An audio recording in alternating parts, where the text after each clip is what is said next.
From the opinion pages of the Wall Street Journal, this is Potomac Watch.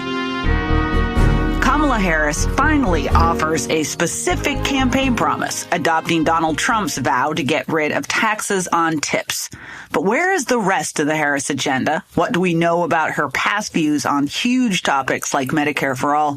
And should we now trust the aides that say she no longer is for some of those radical policies?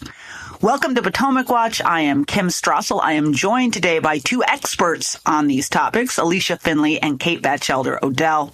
Kamala Harris has been the putative Democratic nominee for about 3 weeks now, and the remarkable thing is just how little she has said about how she would govern. Her campaign events have been entirely based around gauzy, vague promises that she'll fight for the future. But in Nevada on Saturday, at a very big rally in Las Vegas, Harris finally made some news by offering a specific policy. Let's listen. And it is my promise to everyone here, when I am president, we will continue our fight for working families of America, including to raise the minimum wage and eliminate taxes on tips for service and hospitality workers. Put aside the minimum wage promise, the tips policy, this is a mirror of a promise that Donald Trump made back in June, and he wasn't very happy about her copying him. He instantly put out on Truth Social after that event, Harris, quote, just copied my no taxes on tips policy. The difference is she won't do it. She just wants it for political purposes. She has no ideas. She can only steal from me. Alicia, this is an idea more Democrats are coming to. I'd note that, well, it didn't get a lot of attention. The two Democratic senators in Nevada, Jackie Rosen, who's up for re-election, and Catherine Cortez Masto, they had already endorsed it. We've had a discussion here on this podcast about why this is bad tax policy. It's a special carve-out, likely holds a lot of unintended consequences. But let me ask you this. In a campaign that has been notable so far for not giving any specifics, I think it's noteworthy that this is the first one. What does it tell you about this campaign and its concerns? Why does it feel the need to chase Donald Trump on this issue? Is it just about Nevada, or is it about certain types of voters? I think it's a little bit about both. Nevada is definitely a swing state here, and Donald Trump has been doing very well in Nevada, partly because he's gained ground among Hispanics, but also the working class, and he's really kind of running on that campaign that I will be for the forgotten man, so to speak. And by the way, Nevada's economy, it's starting to do better, but it still has a pretty high unemployment rate.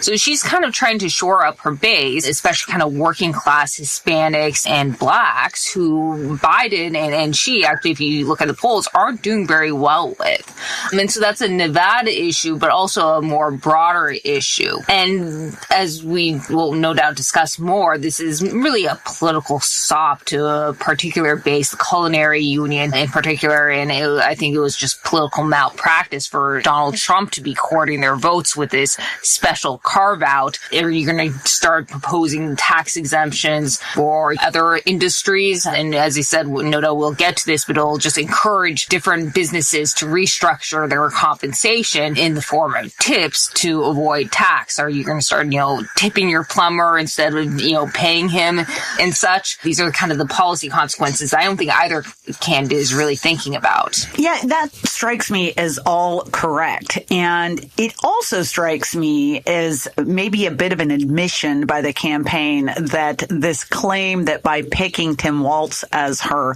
running mate, that he was the everyday average guy that was going to appeal to blue collar voters all on his own.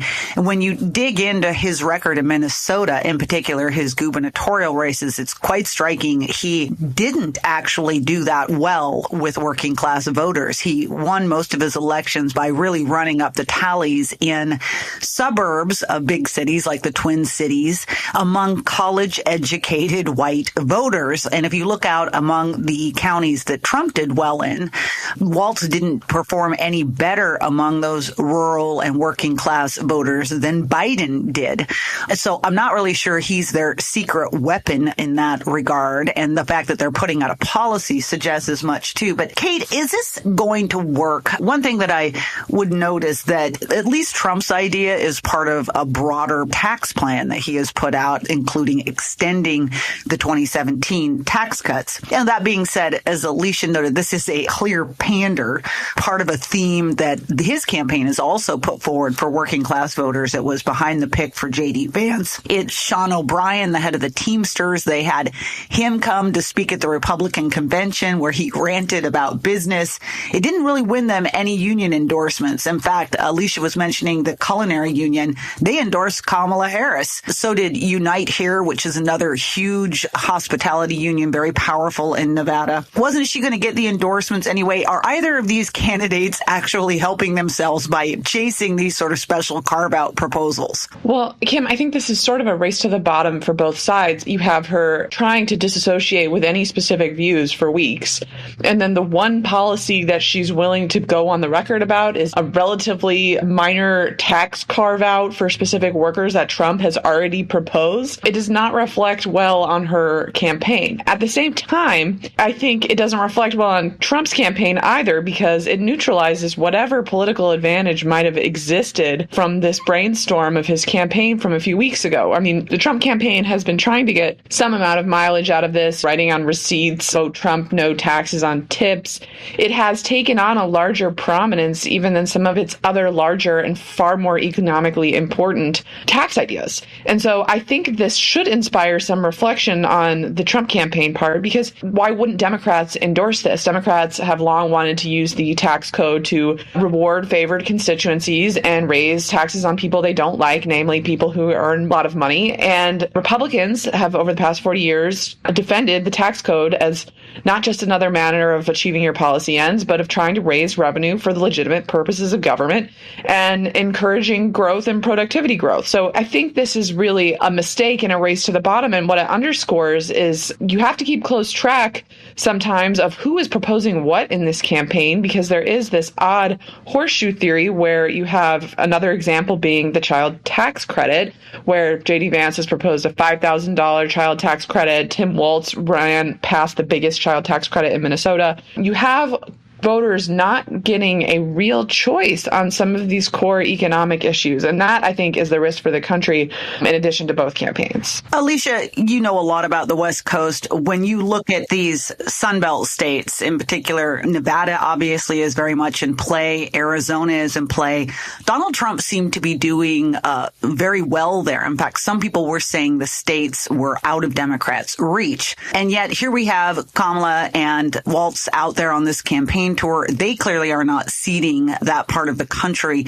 What do we see when we look at the polls out there? Where does the race stand at the moment? I think it's pretty evenly divided right now. Kamala Harris has gained on Donald Trump, or at least relative to Joe Biden. If you look at the polls, Donald Trump is still doing actually fairly well among the Hispanics and among the working class. And what's interesting is, me being a Californian, what you've actually seen over the last decade, especially, is you have a lot of Hispanics who have migrated out of California to states like Arizona and Nevada and Texas, in part because they don't like California policies or the high cost of living out here. I don't think they really want Nevada or Arizona to turn into basically a suburb of California and to adopt a lot of these policies, or be forced to by a potential Harris administration. Donald Trump really isn't exploiting that potential issue all that well. One other thing you see in the polls is that Kamala Harris has actually gained on Trump among senior voters. Biden was already doing well, but I've seen some polls showing that Harris has actually seen a jump. But even though it's not just among young people, that seniors have also come around to her as well. And there's a question whether that would be the case, but it does seem so. Again, I think one of the biggest issues out in these states, again, is the cost of living and the economy. You've seen a lot of inflation in both states, in part because there's been a lot of migration into these states, which has driven up demand demand for housing in particular. So you see in these Sunbelt states among the fastest rising housing prices. And so I wouldn't be surprised if you have both of the candidates, Trump and Harris, come out with some kind of housing policies. If you recall in 2019, Harris supported a renter's tax credit. But I would imagine both candidates will probably try to make a play or a pander, as you say, to voters by suggesting some increased subsidies for housing, because that is definitely going to be a key issue. Well, that will be the big question is, does she come out with more policies? And that is what we were going to talk about when we come back from the break. So hang tight. We'll be back soon.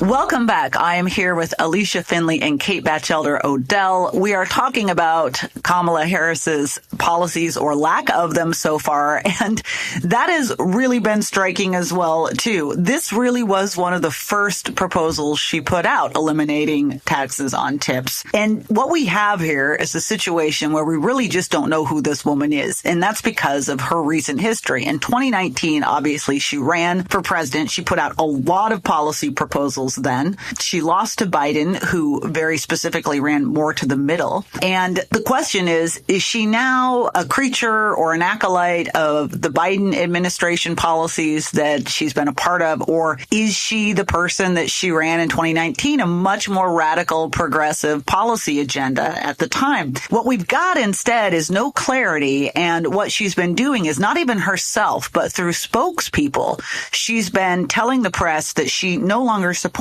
some of those 2019 positions. So just to give a couple, she had previously been in favor of a federal jobs guarantee as part of the Green New Deal. She now says she no longer supports that idea. She was in favor of gun confiscation under the very vague term mandatory gun buyback, but it's gun confiscation. She says she no longer wants to do that anymore. She suggested that when it came to the Immigrations and Customs Enforcement Agency, she might need to start from scratch. Now a spokesman says, well, she wants to actually give more money in keeping with the Biden administration, put more money into enforcement down at the border. Alicia, what else am I missing here? I think there's some other big ones, fracking, healthcare. Well, I think one of the major ones is the fracking. Back in 2019, said she would be in favor of banning fracking. Now she says she's not, and she's tried to equivocate on this issue. Recall that Joe Biden also did the same. He actually let slip in one of the debates that he would support her trying to put all these oil and gas workers out of jobs, similar to, or transition them out. I guess that was actually his phrase. Then kind of backtracked and said he wasn't for that and he wasn't going to do a fracking ban or anything of that sort. But you've seen in their policies, the Harris and Biden administration's policies, that they've effectively tried to shut down fracking by other means. And that would include, for instance, a moratorium on oil and gas leasing, which was blocked by the courts, but they essentially slowed down permitting and leases by other means, walling off all kinds of federal land from oil and gas development. The EPA has even proposed to deem large sections of the Permian Basin in Texas and Mexico to be in non-attainment with air quality standards, which would effectively require a reduction in fracking and oil drilling in those areas to meet the EPA's more stringent standards. And so I think what you're likely to see is Harris continue to equivocate on this, but there's no doubt that she wants to shut down the industry, and the entire Democratic left does at this point. Yeah, and I think that's a really important point, is that there are a lot of ways that you can kill a fracking industry without coming out and passing legislation outright banning it. And this is what that administration has done. And so she certainly owes people some clarity on whether or not she would continue those policies or go even further. The other one, Kate, obviously is Medicare for all. And that's really something, because this was not a small part of her 2019 campaign. It was actually a really big issue and arguably part of the reason that she flamed out of the primary. Let's listen to Kamala Harris back in 2019 making that pledge on Medicare for all. I believe the solution, and I'm actually feel very strongly about this, is that we need to have Medicare for all. That's just the bottom line. And I'll say this, and this is, I think, why you're also asking this question. What we know is that to live in a civil society, to be true to the ideals and the spirit of who we say we are as a country, we have to appreciate and understand that access to health care it should not be thought of as a privilege. It should be understood to be a right. So just a little history here. Kamala Harris in 2017 was the first senator to co-sponsor Bernie Sanders' Medicare for All plan. She made headlines with that news. To be clear, that plan, if it were instituted, it would toss 150 million Americans who still receive their health insurance at work. It would take away that private insurance and force them into government-provided insurance plans. And in 2019, she vowed in a primary town hall to eliminate private insurance. She said eliminate all of that. Then she backtracked on that. And then she said she hadn't really understood and that people had misunderstood what she was saying. But then she readopted the proposal in a Democratic debate. She raised her hand when she asked if you'd get rid of private health insurance. Then she backtracked again. And then she issued this hybrid approach, which was very problematic for her campaign. Kate, why don't you tell us what that plan looked like in the end? Because it did have some very specific details. What was she in favor of just a few years ago? Well, I know 2019 seems like a political lifetime ago, and that the policy details now seem quaint given they aren't getting a lot of attention in the campaign. But I do think since she has just disavowed this via surrogates and whispers in the press, we have to assume this is what she believes until she comes out with something substantially explaining otherwise. You know, she tried to describe her Medicare for All plan as a hybrid plan. I think that is too generous to it. The bill that she sponsored with Bernie would have set up a single payer system in 4 years. I mean, that is astonishingly fast to throw 150 million people off of their insurance that they get from their employer, which, by the way, most people like, even if they don't love dealing with their insurance company. Most people find that their employer insurance is pretty good. But what she tried to do on Medicare for All was she extended the runway to 10 years and said, we'll go slower towards Medicare for All. She tried to pretend she could retain some nominal role for private insurers, that they could offer some kind of plan really regulated as public utilities, or they might be able to offer kind of supplemental insurance for cosmetic surgery, which is not what most Americans think of when they think of health insurance. So she tried to cover her tracks a little bit with these fudges. And I think the most dishonest thing about it was how she would pay for it. I mean, Bernie Sanders' proposals, he proposed a lot of different ways to raise revenue to pay for this, and it wouldn't have been enough. I mean, single payer could cost $30 trillion over 10 years, and those are mid-range, modest estimates. Bernie at least proposed some way of paying for this and was honest with people that you would pay for it in your paycheck. What Kamala did was say that she wouldn't tax anybody earning $100,000. She proposed this tax on stocks transactions that wouldn't even put a dent in that $30 trillion figure that I quoted. Really, what we're talking about when we talk about financing single payer is when analysts look at this and what it would actually cost, you'd have to add a 32% new payroll tax on every dollar of wage income. I mean, look at your paycheck, and that's on top of what you already pay in payroll taxes. This is what we're talking about financing. And Biden benefited in 2020 from pointing this out. He said in the debates, oh, you're going to pay for it. There will be a deductible. And the Democratic primary electorate chose him over Kamala, I think, in part because of this issue and her perceived radicalism on it. So I think voters deserve to know where she stands on this, because there is a huge risk of electing her in the fall and perhaps a Democratic Congress to go with her. And we find out later that what she meant by running on joy was running on single payer and banning fracking. So I think that's the risk. Running on joy.